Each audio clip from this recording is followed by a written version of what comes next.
तो लीजिए MP board वाले बच्चों, लीजिए मार्क्स अब फिर से आपके लिए यहाँ पर सारे फर्रे लेकर आ चुका है।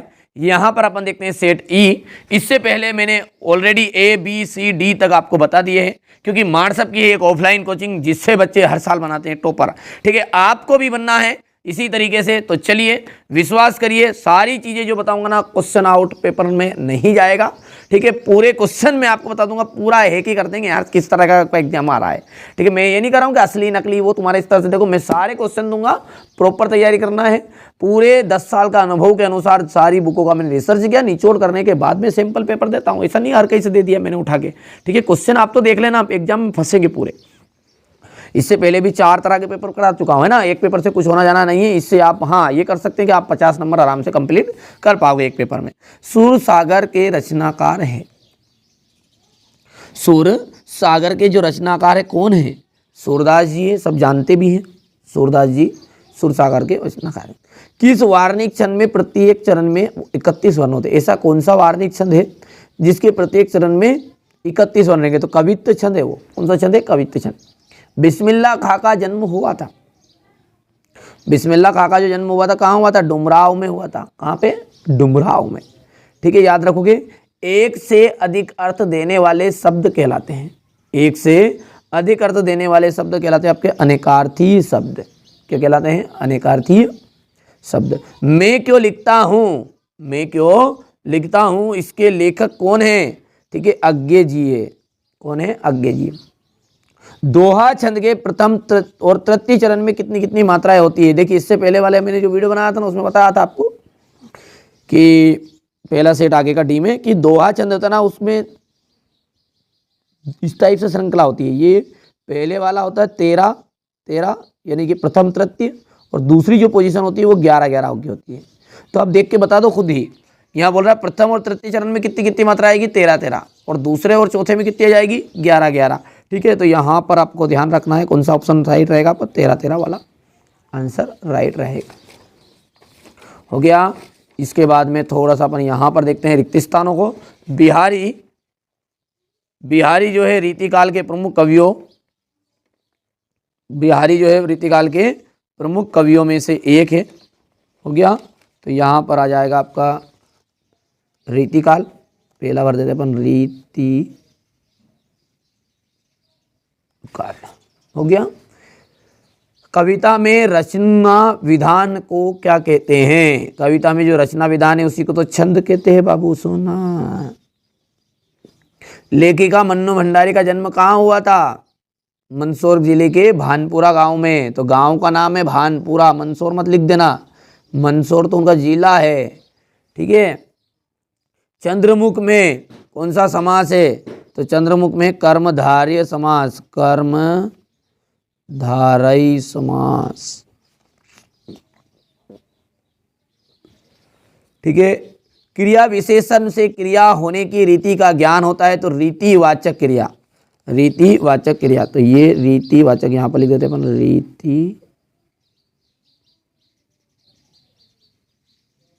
रीतिवाचक क्रिया विशेषण से क्रिया होने की रीति का ज्ञान होता है। कभी कभी लेखक दबाव से भी लिखता है। कौन से दबाव? बाहरी दबाव।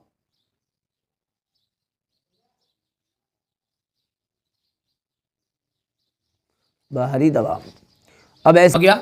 सत्य सत्य प्रगतिवादी कवियों ने अनेक नवीन प्रयोग किए हैं। असत्य, क्योंकि नई कविता के कवियों ने किए वो।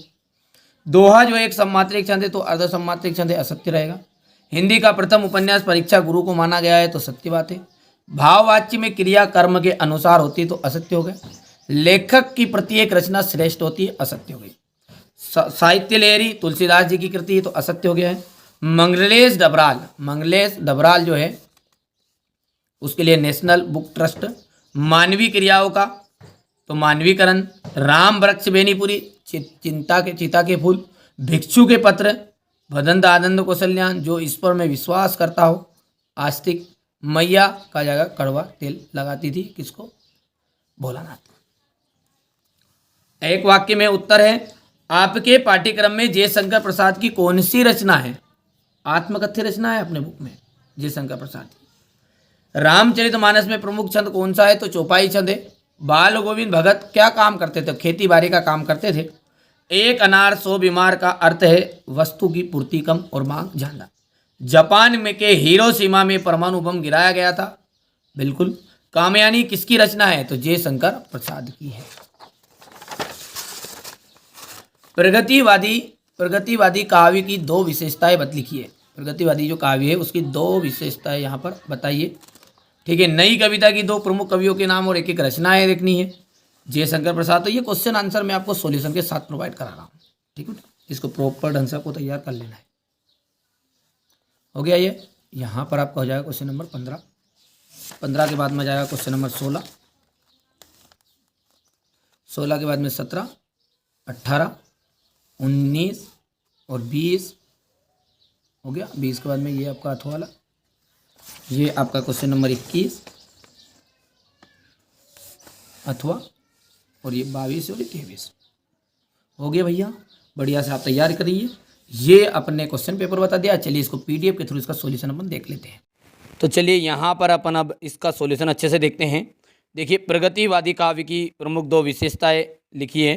ठीक है, यहाँ पर विशेषताएं कर लेनी है। दो नई कविता के कवियों के नाम, नई कविता के दो कवियों के नाम और दो रचनाएं लिखनी है।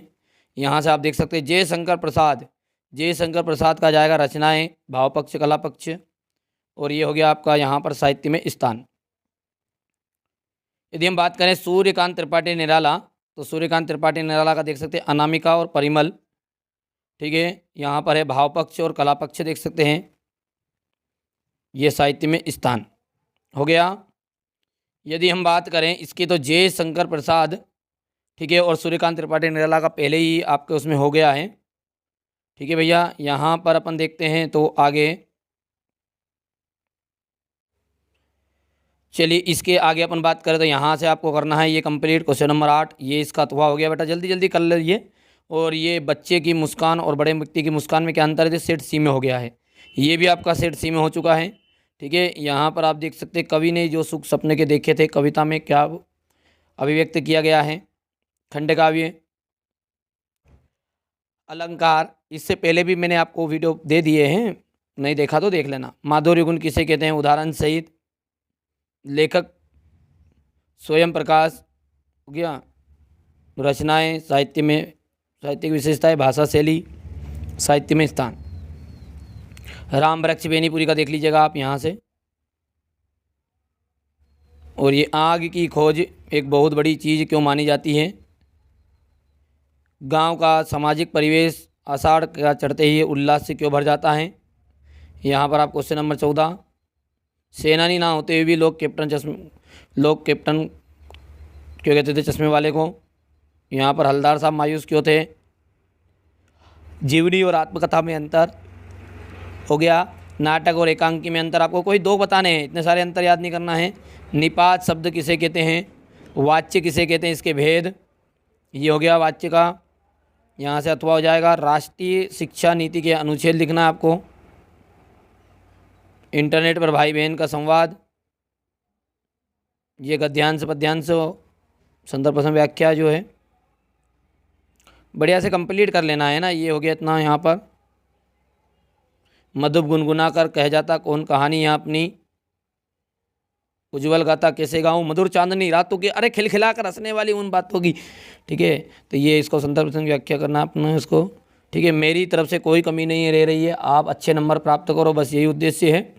चलिए यहाँ पर आपका प्राचार्य को बैंक से पुस्तक देने के हेतु प्रार्थना पत्र, इतना हो गया। बड़े भाई को विवाह के लिए सम्मिलित होने के लिए पत्र देना। देखो 2023-24 आ रहा है। और ये तो निबंध में तो आपको कुछ नहीं करना। देखो निबंध में मैं आपको बता देता हूँ, एक तो विज्ञान का चमत्कार, ठीक है, दूसरा करना है पर्यावरण प्रदूषण, तीसरा करना है जीवन में खेलों का महत्व, और चौथा है जीवन में विद्यार्थी जीवन में अनुशासन। ये 4 है। 4 का नाम बता दूँ फिर से एक बार और, फिर से बोलो। विज्ञान का चमत्कार मतलब विज्ञान की देन, पर्यावरण प्रदूषण, तीसरा जीवन में खेलों का महत्व, और अनुशासन जीवन छात्र विद्यार्थी जीवन में अनुशासन। ये 4 में से 3 भी कर लोगे ना तो काम हो जाएगा। कोई से भी 3 जो अच्छे लगे कर लो। चलिए चैनल पर आप पहली बार सब्सक्राइब करिए, नोटिफिकेशन ऑन करिएगा, क्योंकि मेरा जो उद्देश्य वो यही है कि हमारे बच्चे अच्छे अंक प्राप्त करें। अभी तक लॉन्ग वीडियो नहीं देखा तो लॉन्ग वीडियो को देखो, सब कुछ छोड़ो, लॉन्ग वीडियो पे जाओ, सब कुछ मिलेगा।